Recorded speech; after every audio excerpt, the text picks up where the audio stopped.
Hey guys, thought I'd give you a little update where I'm at. Been waiting on this shed to get put. I think tomorrow, if the weather holds up, I'm going to get epoxy paint and paint it because there's a delay on the shed to get put up, so I'll get into that tomorrow, I reckon. The Escort's sweet. I've had up on stands chasing oil leaks, but yeah, it's good, it's great. Needs to get tuned before I can do anything in it, race it or anything. Yeah, but I've just made a major breakthrough of the Jeep. What happened, right? This, as some might know who's been following me, it's been getting a really bad misfire.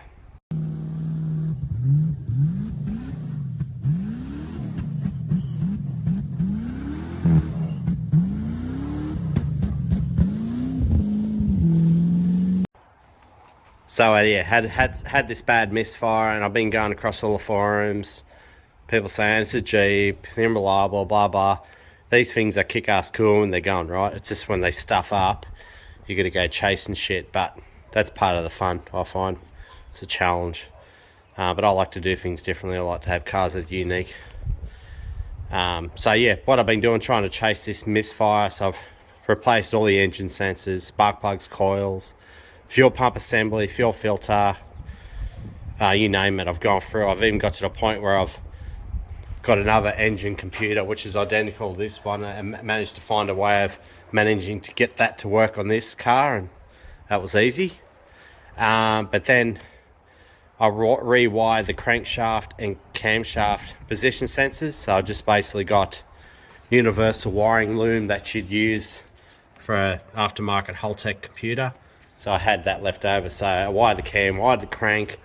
No wettable eye. As soon as I turned the key and started the engine, had to do a relay procedure, start the car up, and it went into a transmission fault mode. I'm like, what the hell is going on here?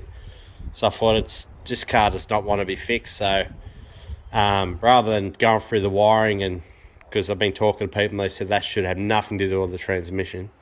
So I'm like, righto then, let's get onto the transmission. So I'll drop the sump of the transmission. You got this special contraption called a solenoid pack. It's like everything in one, for changing gears, reverse lights, all that. So this one little pack, you get them on eBay for like $285. That's one I picked up for.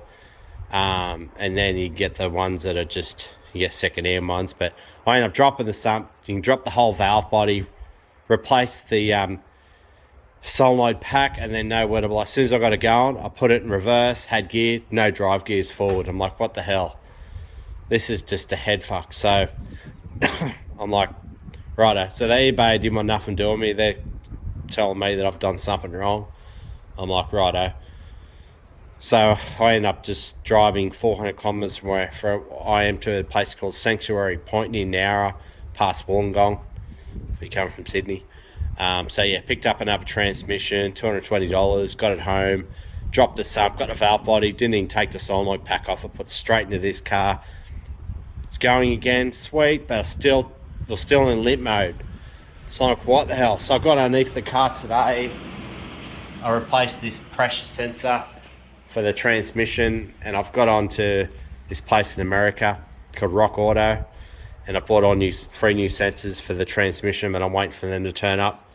So rather today, I'm like, I've got to do something with this car. I can't just sit on it and do nothing, because my parents have got a Volkswagen Caddy and it's starting to break down. It's having problems, so this car will be ideal for them if they need it.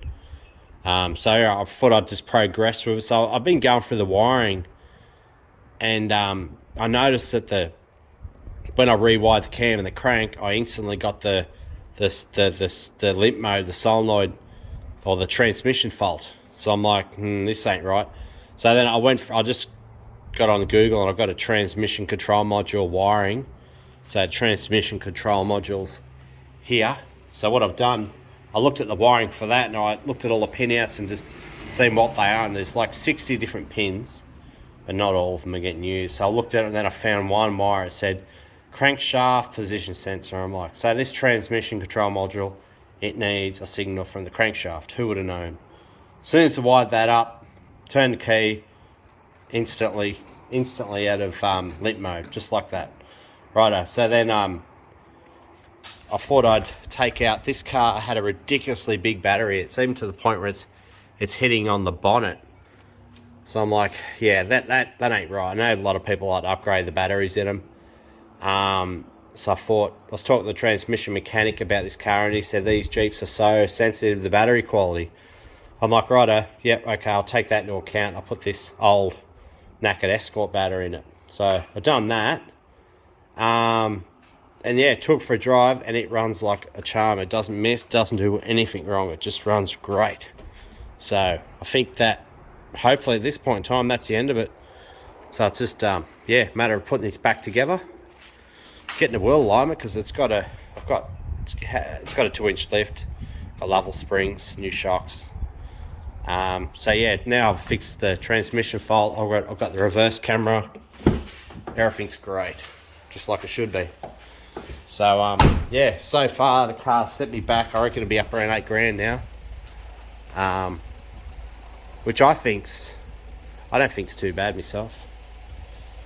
Yeah, so once I get this shed put up, guys, I'm going to I have to make shelving and just get it set up right, and then I'm going to bring the Falcon Coupe home and then make a start on that. I'll be getting back into that hopefully in the next 6 weeks, I reckon. I've got a bit of time off work coming up.